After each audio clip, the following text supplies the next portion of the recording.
Christine Brown Woolley is currently in the spotlight as she prepares for the September release of her new book, which is set to come out in just 1 month.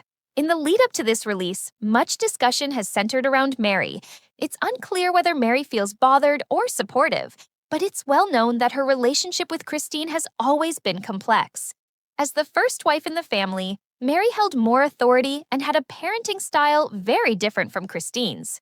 Christine has stated that Meri would often mock or make fun of her, showing a lack of kindness. From Meri's perspective, being the first wife while her husband took multiple mistresses and had children with them meant she bore a degree of responsibility for these relationships, a situation that no woman would likely feel comfortable with. Although the arrangement was framed as a way to coexist based on their shared faith, it seems doubtful they were fully committed to that idea. Their relationship remained strained, and Christine now wants no contact with Meri due to how she treated her children.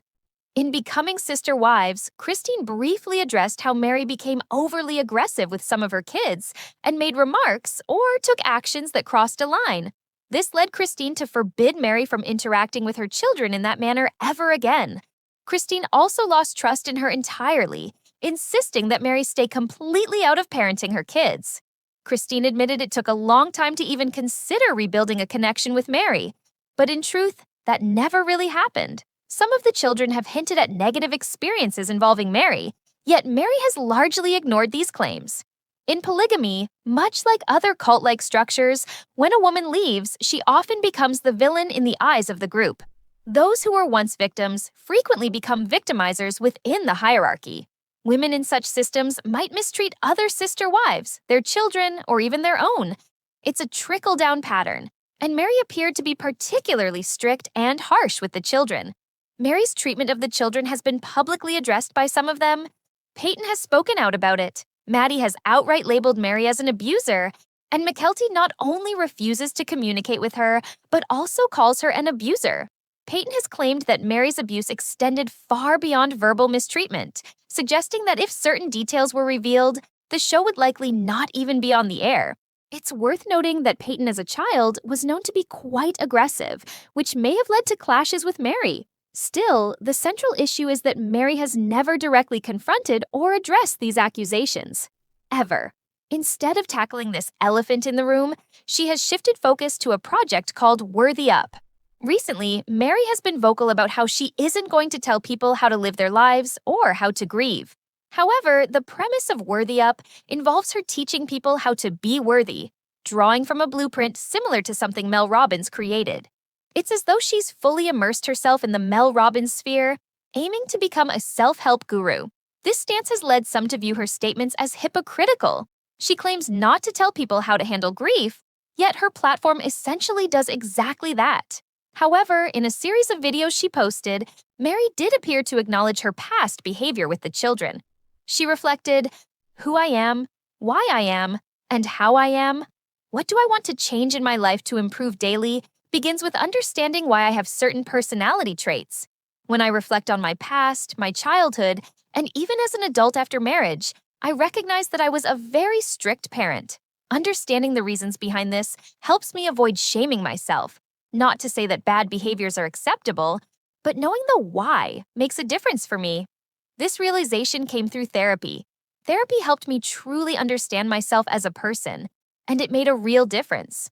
From the perspective of someone investigating this cult-like environment and reporting on the harms caused within it, one of the hardest parts is not becoming personally offended when individuals say things like this.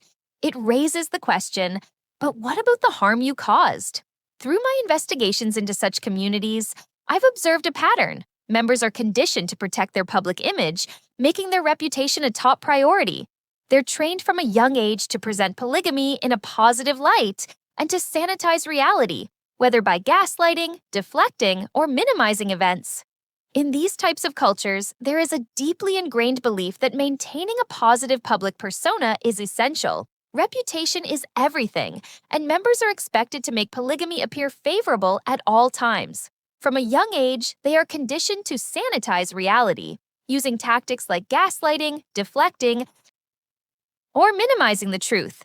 Meri, in particular, has worked hard to present herself as a kind, loving, and humble person, someone who goes out of her way for others. consistently showing kindness and value in her relationships. While this may be true in certain relationships, it is certainly not true in all. Everyone has the ability to grow and change, of course. However, if Meri's therapist is effective, they should also be holding her accountable. Meri can look back on her childhood and say, yes, I was abused by my parents. My father was physically abusive, and possibly my mother as well.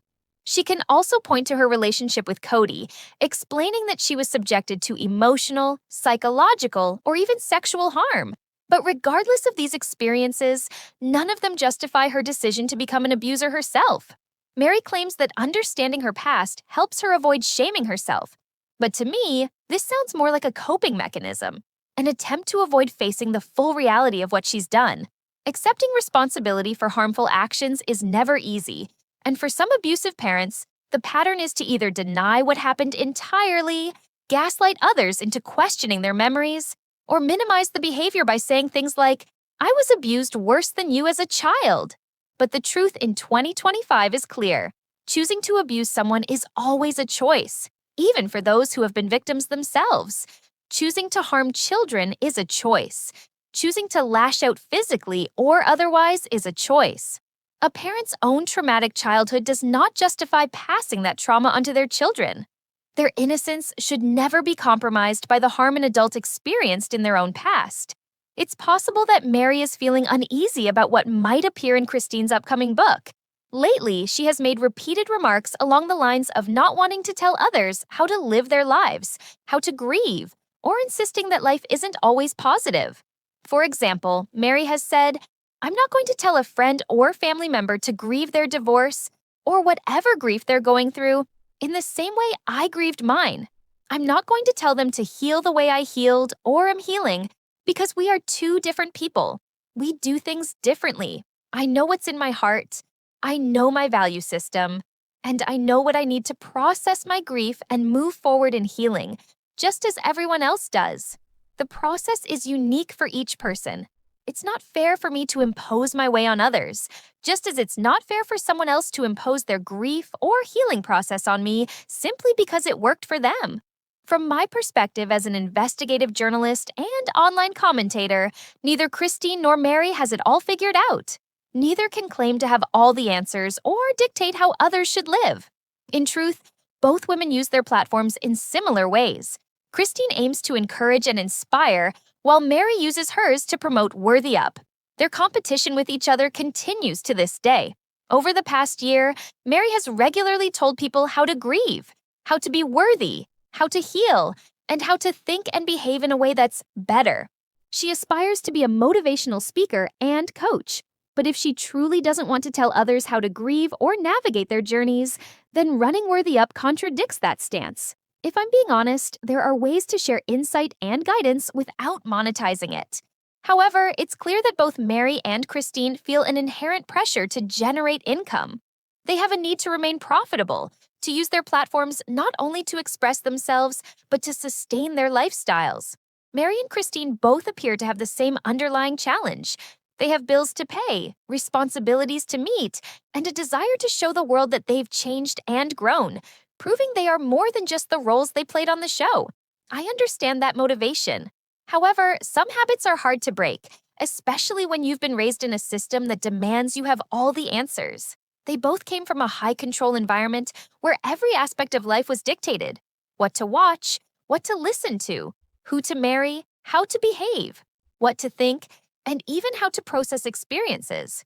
When you leave that kind of structure, it's easy to fall straight into another, which in Meri's case seems to be the self-help culture. Both Christine and Meri seem to want to provide answers to others. But sometimes, maybe the honest response is, I don't have the answers. Personally, I could never envision myself working in self-help because my life is far from perfect. If I were to give advice, it would likely be, are you kidding? Just go live your life, be happy, and find your joy. I'm not a psychologist, not a coach.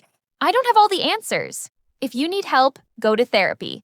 For me, therapy has been the most effective tool, and it's the one recommendation I consistently make. Given Meri's recent remarks about not telling people what to do, I can't help but think those comments are subtle jabs at Christine. But I also suspect they stem from nerves over what Christine might reveal in her book, especially now that there's no cloak of charity to hide behind. In recent years, some of Christine's children have publicly stated they want no association with Meri. On the show, Christine has openly said that McKelty will not invite Meri to any events involving her children or herself. She does not want a relationship with Meri. This is something that's been said outright on air. This avoidance has left much unsaid about what happened between McKelty and Meri. Whether Christine will address it in her book or whether it's McKelty's story to tell remains unknown. I've always believed in transparency, truth, and being upfront without sugarcoating reality. If I were in their position, I would aim to be honest without shame and without fear that the truth might cancel the show. I would plainly state, this is what happened, this is what I did. Rather than Meri continuing to send subtle jabs toward Christine, likely out of concern for what Christine might reveal, she could simply acknowledge her actions. Humility goes a long way. Repairing relationships begins with admitting what you've done, owning it, and avoiding euphemisms like strict parenting to describe harmful behavior. In that polygamous system, everyone had a choice in how they acted and how they treated the children. Every parent had opportunities to do the right thing. The reality is that each parent in some way has failed their children because no parent is perfect. The goal for most of us, though, is to avoid repeating the harm we endured or passing it on to our children who are innocent and deserve better. If anything, I hope that at some point Meri can openly acknowledge exactly what she did, without running from it, without making excuses, and without hiding behind statements like, well, this is what happened to me. That does not excuse her actions, nor does it change the impact. The real question becomes, what exactly did you do? Tell us. Stop hiding. Face it. Is the truth too hard to confront? I can't say for certain, but I do know I care about the children in this family having the chance to tell their side of the story if they want to. If they choose to keep it private, that's their right. However, when parents are accused of wrongdoing, they should not avoid addressing it. They should acknowledge it. And honestly, Meri might benefit from hiring a PR agent to help her navigate this. If you enjoyed this video, don't forget to give it a thumbs up and hit that subscribe button so you never miss an update.